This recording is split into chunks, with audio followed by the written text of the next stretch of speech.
to the League of Women Voters, Minnesota Senate District 39 Candidate Forum. I'm Linda Rogers, Forum Moderator and member of the League of Women Voters of Anoka, Blaine, Coon Rapids area. I do not live in Senate District 39 and cannot vote for any of the candidates. The League of Women Voters is a nonpartisan civic organization which does not support or oppose any political parties or candidates for office. The goal of our forums is to help citizens become informed voters. All candidates for this race were invited to participate in the forum. Candidates Gonain Young and Mary Kunish are with us this evening. Pam Wolf did not respond to our invitation. We'll begin with 2 questions provided to the candidates in advance. Answers to the first 2 questions are limited to 90 seconds each. Mary Kunish, what is your motivation to run for this office, and what experience or knowledge would help you to serve effectively? Well, thank you very much, and thank you for inviting me to join you here today in this forum.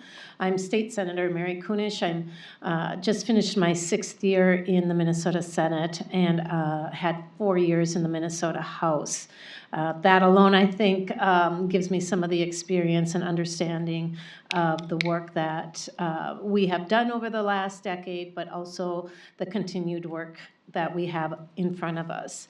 I was a public school teacher for 25 years, and that kind of was the impetus of the work that I wanted to do if I were elected into the legislature. I wanted to bring the voices of the families that I worked with, that I served, but I also wanted to bring the voice of educators and the important work of revamping or reevaluating the educational system that we have here in Minnesota.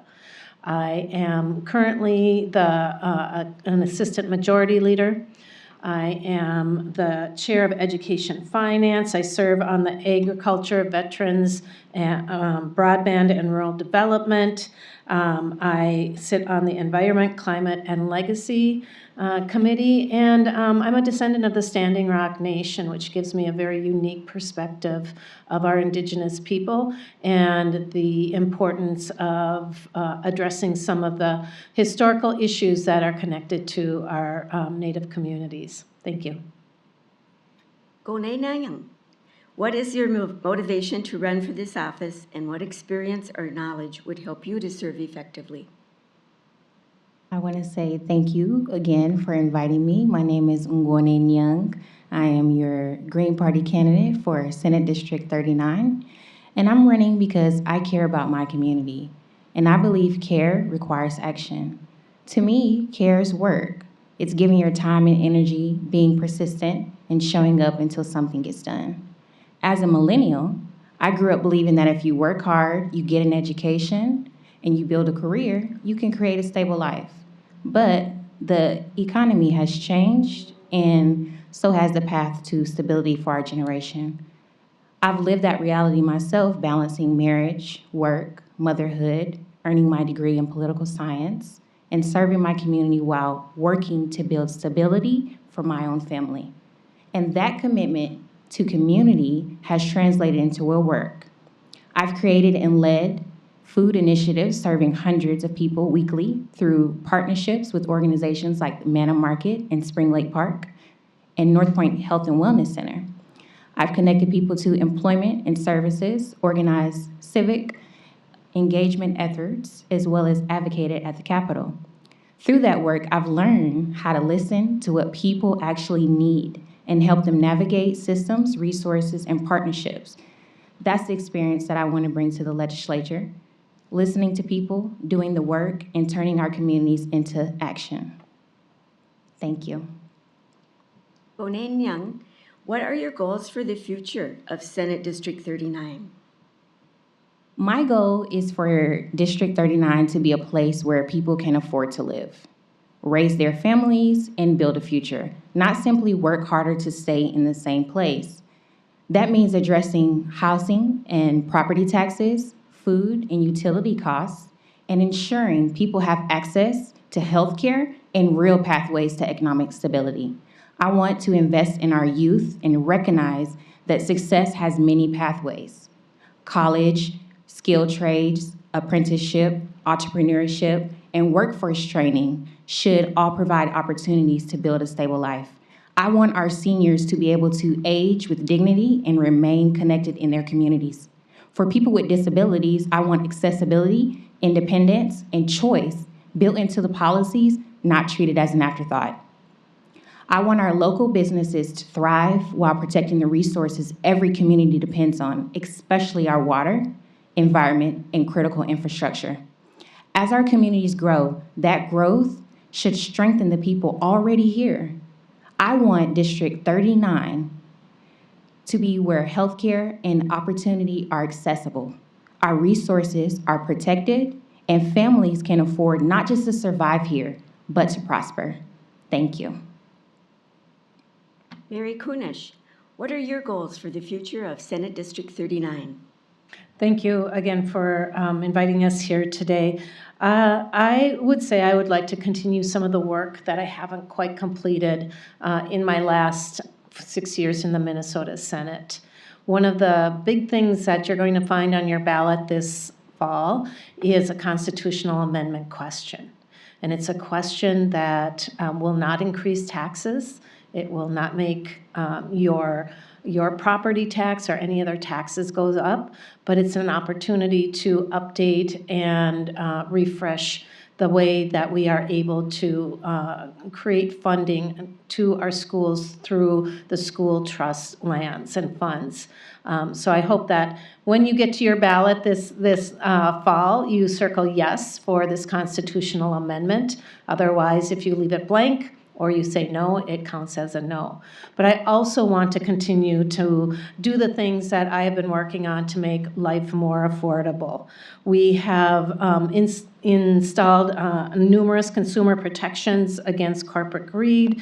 We have implemented over $125 million in additional tax relief, $40 million for homelessness prevention, $13 million for supportive housing, and of course, I was able to bring $2.5 million into the Hilltop City Hall project, $2.478 million into the Columbia Heights Park work facility, money for Rice Creek Watershed, and then $2 million into the Fridley BNSF Northtown Yard Bridge. And those are the sort of things that I would like to continue to work on, especially in education for our communities. The next questions were submitted by the public. Responses are limited to 1 minute. This may give the candidates a chance to elaborate on statements that they made in their opening statements or opening questions. We'll begin with Mary Kunish, and we'll start with the topic of well-being, more specifically, health care. How will you work to lower the cost of health care and health insurance? Well, one of the things that we are seeing is the unprecedented cost of our prescription drugs going higher and higher. And oftentimes it's because of the uncontrolled costs that are coming down from the pharmaceuticals and then the middlemen that are supposed to be working there to make sure that those prices are not out of reach. I believe that we should have some sort of health care for all in Minnesota so that people can get to the doctor when they need them, not wait for an emergency to happen. I believe that all women should receive all the kind of health care that they want and that they need, and it's not prescribed to each other. And I think it's important that we look at the federal regulations and the way that the federal government is withholding dollars from the state of Minnesota that is raising the raising the cost of healthcare and pharmaceuticals in Minnesota. Gone Young, how will you work to lower the cost of healthcare and health insurance? I believe I'll start by strengthening the oversight of Medicaid at every level, so including DHS, providers, and large managed organizations, so that they are ensuring that the public healthcare dollars are going to patients, the care, and unnecessary administration costs and corporate interests are taken out of it. So I definitely support independent audits, stronger financial reporting, transparency, and I don't believe that corporate interests should ever come before patients. So working with the teams and of course the legislator to put together, I would say, single payer healthcare for Minnesota would definitely be something that I would like to do. Gonain Young, how will you work to improve access to health care?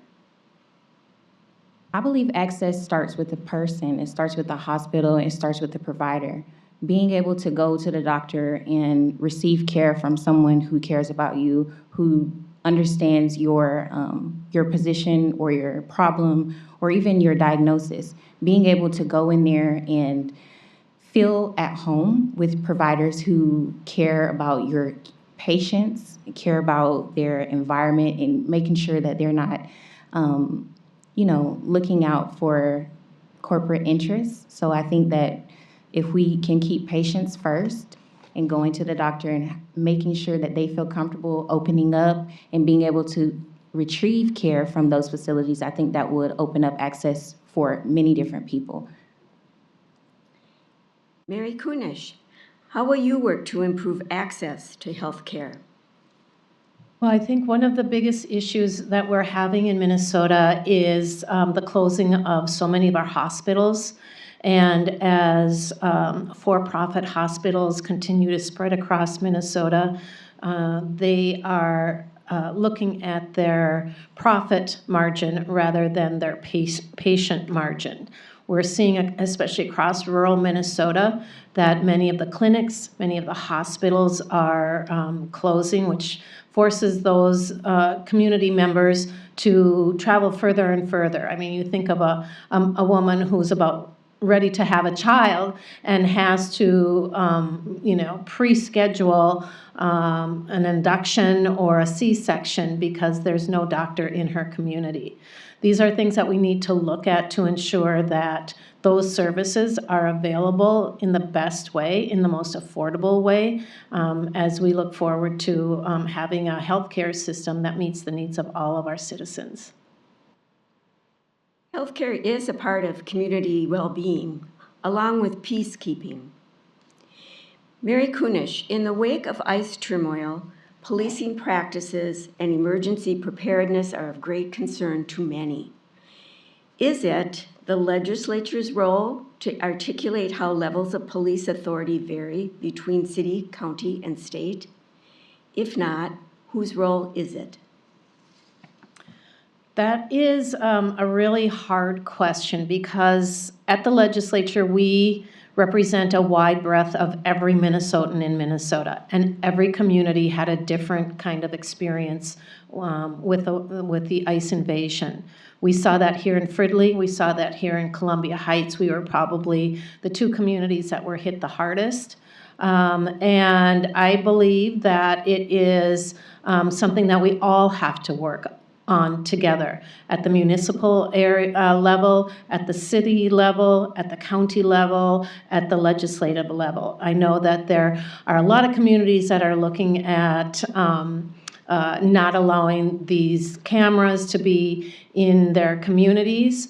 And I think it's important that as a legislator, we are upholding the constitutional rights of not only our constituents, but of the people that are there to provide safety. And if they're not, then I think it is our responsibility to make sure that we intercept and do what's right for our communities. Gonain Young, in the wake of ICE turmoil, policing practices and emergency preparedness are of great concern to many. Is it the legislature's role to articulate how levels of police authority vary between city, county, and state? If not, whose role is it? I think the legislator has a very great role in articulating the laws that essentially we all abide by. So I think first strengthening the Constitution so that equal rights, protections, apply to all people. I would even support amending the Constitution so it no longer says citizens, but says all people, because everyone here is a part of the structure that we call America. And I think that in the face of Operation Metro Surge, we got to see how our community can come together, and that's all phases and all walks of life. And I think that when we incorporate the Constitution and we incorporate our laws to count everyone, then they will be able to really make a larger impact. A question about peacekeeping in education. What, if any, legislative strategies can help schools keep students and adults safe on school grounds? Gonain Young. I think keeping our children safe and keeping our families and community members is the top priority. Expanding education to be past necessarily like elementary, middle, high school, and college, these different areas all require, I would say, an increased security because, as you know, at the beginning of this school year in Minneapolis, we faced a tragedy. So we want to make sure that whether they're in grade school or university or in trade schools, that we all want to work together for community wellness. And I think that can start with addressing gun violence, addressing some of the issues that cause people to have to call the police, and that could be mental health, domestic calls. So we would have to look deeper into what are causing people to become unsafe and then addressing those as necessary. Mary Kunish. What, if any, legislative strategies can help schools keep students and adults safe on school grounds? So one of the things that there were a number of things that we worked on at the legislature to protect our students and to ensure that any threats against our students and our staff were going to be addressed. One of the things was anonymous threat reporting system. We were able to appropriate $1 million to DPS for additional staffing and operating costs in order to create this statewide anonymous threat reporting system. And another $4 million was appropriated to DPS to manage grants to develop and purchase and make available public school, charter schools, and tribal contract schools. And we did include our non-public schools, unfortunately, and that did pass. That did pass. One of the things that I had a bill this year that would reinstate that should ICE or immigration officers come onto school property, that they had to follow the legal procedure, which means they did have to have a warrant in hand. They would have to have the school legal staff on there and administration in there. This was a law. It was, churches and schools were safe havens, but unfortunately, the Trump administration removed those just before they invaded our communities. The next three questions have to do with different aspects of technology. Starting with flock cameras. Mary Kunish, what role, if any, should the legislature take regarding use of flock cameras in various levels of law enforcement, city, county, state? Well, I think that as a legislature, we have to walk that fine line of allowing communities to decide how they want to address this issue. But at the legislative level, I think it's important, and we have to remember that the legislature funds, the legislature funds public safety in our state, and then those dollars trickle into the communities. And yes, there's taxes, local taxes that will go into public safety and those sort of things.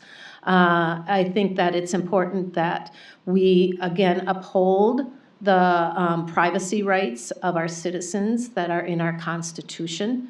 And when communities say, no, we don't want these in there, the legislature does not intervene. But I think we also have to recognize that, especially after ICE, how targeted our communities were, and probably because our local police were working with these private companies that own the cameras and then have access to that personal private information. Gonen Young, what role, if any, should the legislature take regarding use of flock cameras in various levels of law enforcement, city, county, state?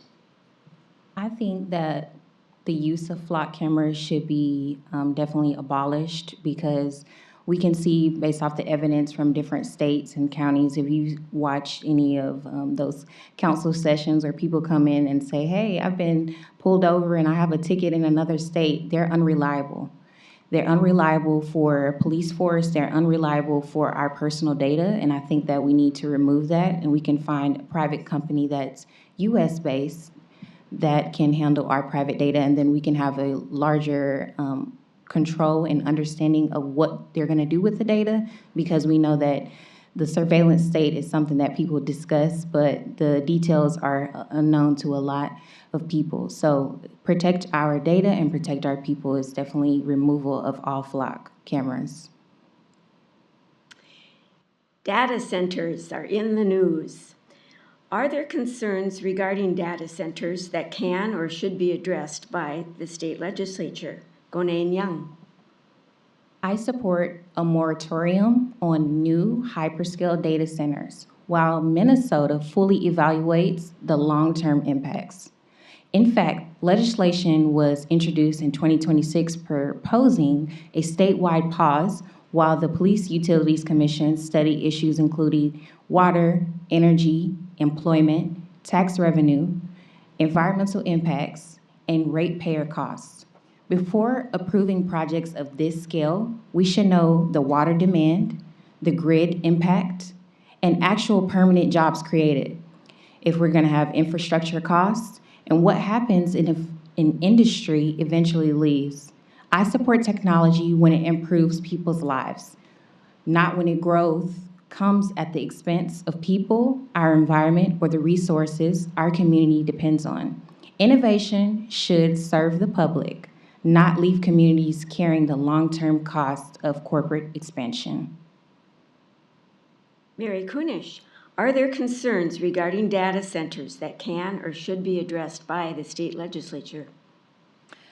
Yes, the answer is yes. There are plenty of concerns out there, and we are hearing them loud and clearly for these last 2 years as data centers have spread, or the proposals for data centers to be spread across the country.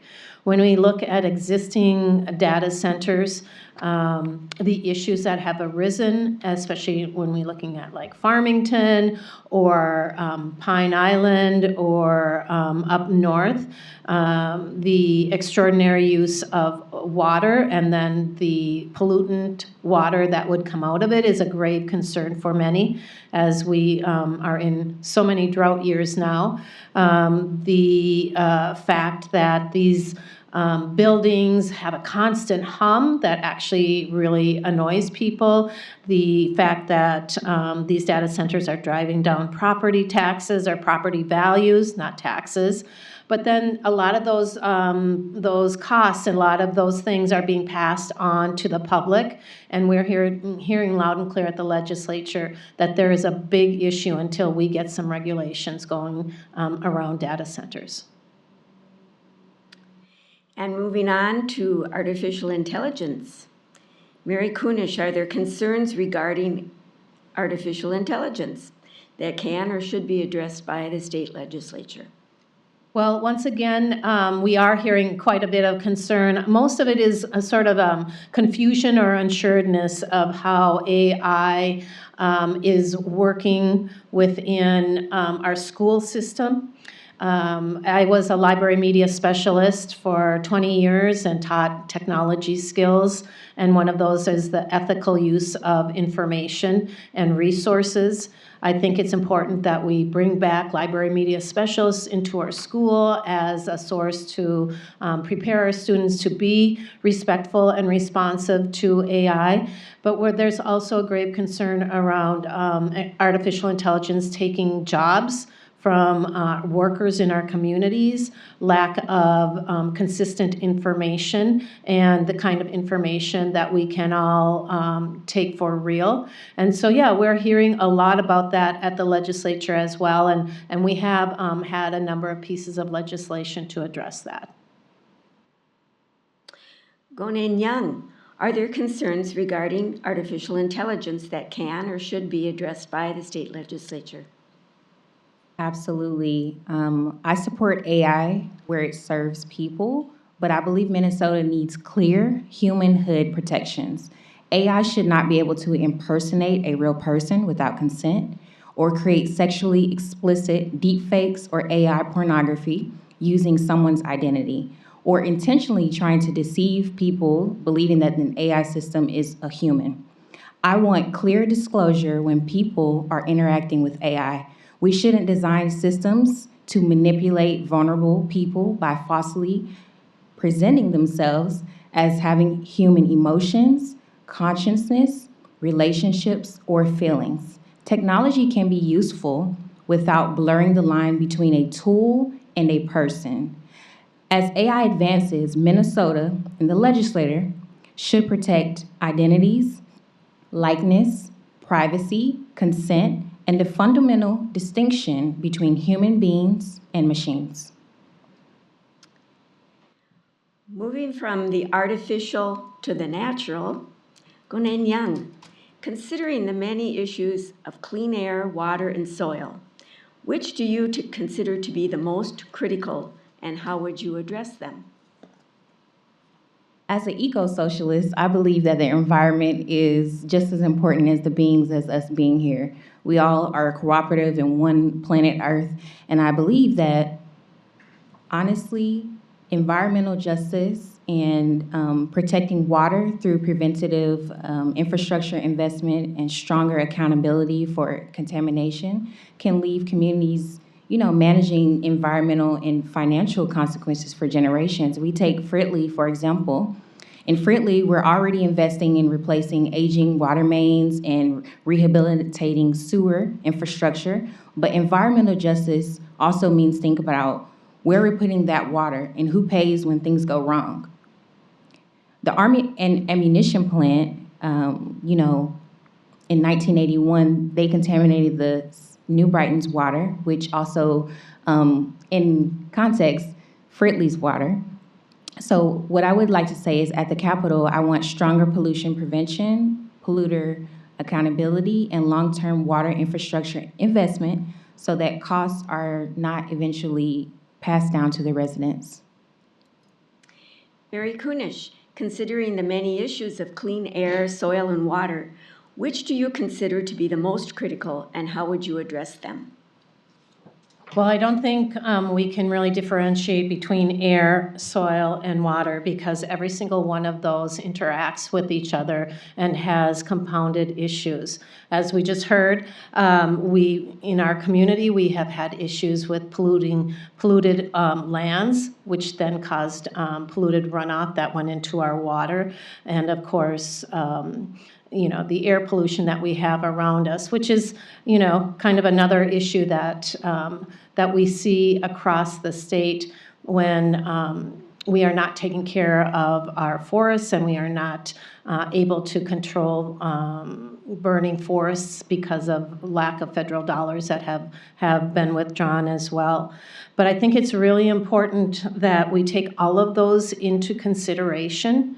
And it's different across the state. The issues are very, very different. It's important that we look to each of those communities in a very unique way and address those issues as those communities need them.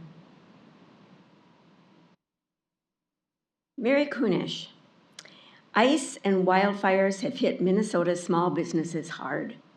What legislative strategies would you consider to help sustain small businesses in District 39 and up north?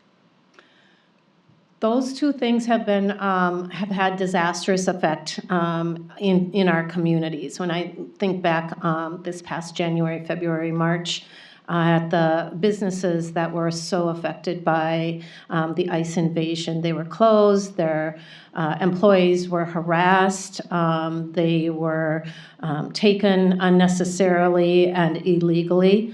And I feel like we owe a debt to these businesses and these communities that had such devastating consequences. And again, with the fires up north, it was lovely that the businesses were able to reopen quickly and hopefully were able to recoup some of those dollars.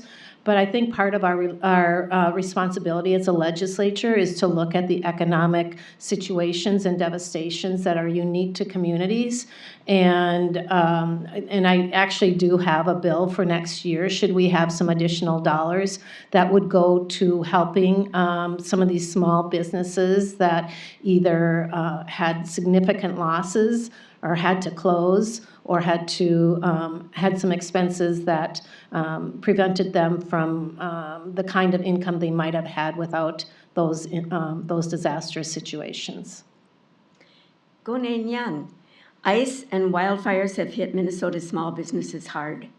What legislative strategies would you consider to help sustain small businesses in District 39 and up north? Well, first I want to say environmental disasters and ice raids are an unfortunate part of where we're headed.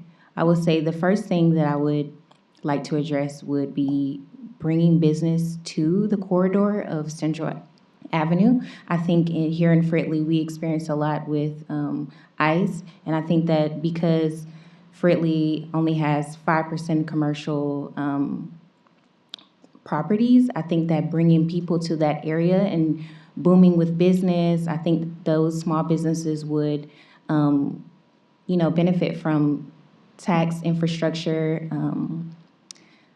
possibilities. I think that also when it comes to the people up north who experienced the wildfires, that I like to see that the community came together very quickly in response to that disaster. So I think that, creating at the legislature some type of relief bill. I was a part of a bill that did not pass this past session, but we were there trying to get money for small businesses to, pay their rent and stay on their feet. That bill didn't pass, but I believe that if I had the opportunity to serve next session, I could create something that across the parties that they could accept that would be able to pass and help our small businesses. Now we're going to move to vacant spaces in District 39. Gonen Young, the old Rainbow site on Central and 43rd, and the old Medtronic building on 53rd Avenue Northeast still sit empty. Is there a legislative strategy that might spur activity and still maintain the city's zoning authority? Absolutely. I think we need to be strategic about, where we build and how our public dollars are used. So the HRA, which is Fridley's Housing and Redevelopment Authority, oversee many of the city's housing and redevelopment decisions, including redevelopment and rehabilitation. Tools like the tax increment refinancing would definitely be something that, as a state senator, I can plan to work with the HRA to identify where the state resources can help. I also thought about an idea in Columbia Heights where on Central Avenue, there are a few vacant buildings. There's one next to the Adult Education Center, and there's possibility that I thought, we could bring a nonprofit there to do some work to get people on workforce pathways, as Columbia Heights has a lot of people who are unemployed, and then Fridley, who is right next door, having big places like Medtronic, Cummings, and larger manufacturers, places that we can bring those people to the jobs, but also offer a pathway and resources so that they can actually make it there. Mary Kunish, the old Rainbow site on Central and 43rd and the old Medtronic building on 53rd Avenue Northeast still sit empty. Is there a legislative strategy that might spur activity and still maintain the city's zoning authority?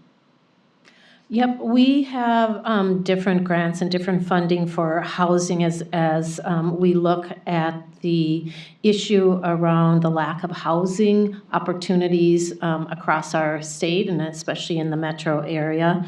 A lot of the time we are looking for ways to create kind of mixed housing where there would be multiple apartments or those sort of things along with businesses that would serve those families. Both of those areas are kind of a food desert. And I know that there are many of the legislators that are looking at how can we incorporate those kind of food, because that is part of, food sovereignty and addressing the needs of our communities. But I think it's also important as we look at this mixed housing, access to food. We have an aging population, but we also have young children who don't have space for childcare. So if we can make these multi-use areas and the legislature can support those communities in that way, it's a win-win all the way around. No candidate forum is complete without a question about taxes. Mary Kunish, what changes, if any, should be made to the tax code? Taxes are a very hard issue because we want to keep our taxes low, but at the same time, we want to make sure that we are providing the services that Minnesotans expect. Our roads, our bridges, the ability to put dollars into our library systems and trickle all of those things down to the county so that the county can do their job.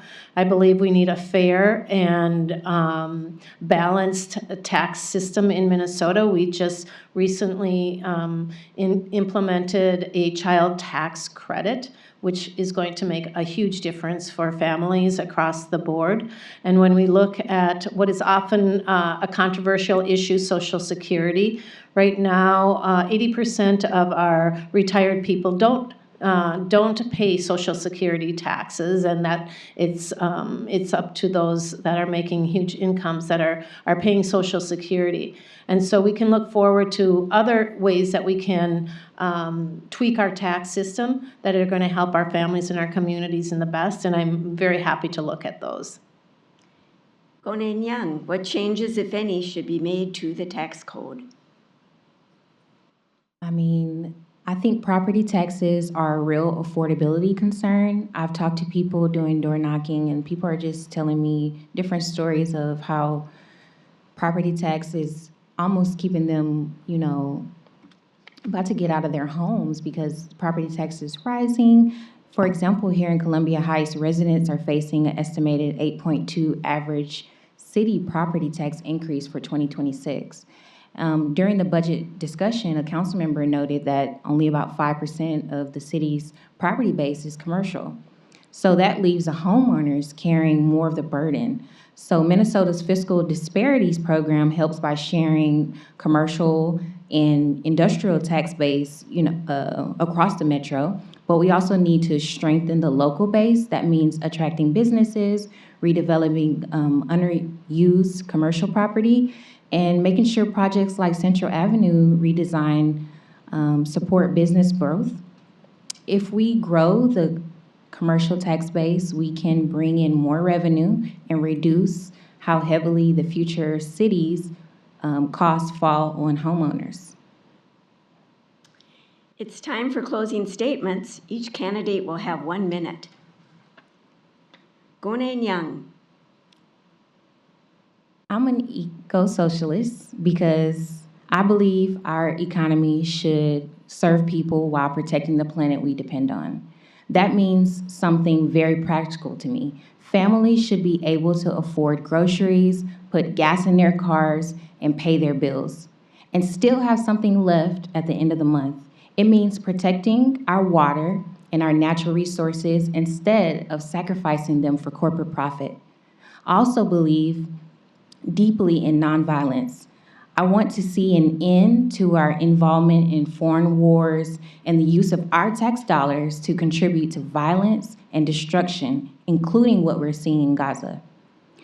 I believe we should be investing those resources into meeting human needs and building peace. My values are simple: protect people, protect our planet, pursue peace, and put human needs before profit. I want to be a tool for the people of District 39, one they can believe actually works. Thank you so much. Mary Kunish, your closing statement. Thank you, and thank you once again for providing this forum. I have been more than honored to represent this district in the last 10 years at the state legislature. And I know that when we work together, and I say we work together, we are able to do the good things that we have been able to do here in our, not only our own district, but across Minnesota. Our state and our communities have been through a lot over the last year and a half. There's been chaos, there's been corruption, there's been cruelty coming from Washington, gun violence targeting our students, and of course, the ever-increasing cost of living. With all of that in mind, we have worked very hard to consider all of those things in the past legislative sessions. And while there were disappointments on issues that were left unresolved, I'm proud that we were able to accomplish many, many good things for Minnesotans. And even though we aren't always able to find agreement on the different issues, I have always been open-minded, willing to work with all of our state legislatures, because at the end of the day, it's this community that I represent, and I've done my best to do that over those years. Thank you very much. The League of Women Voters of Anoka, Blaine, Coon Rapids area thanks Gonen Young and Mary Kunish for speaking to voters about issues and running for office.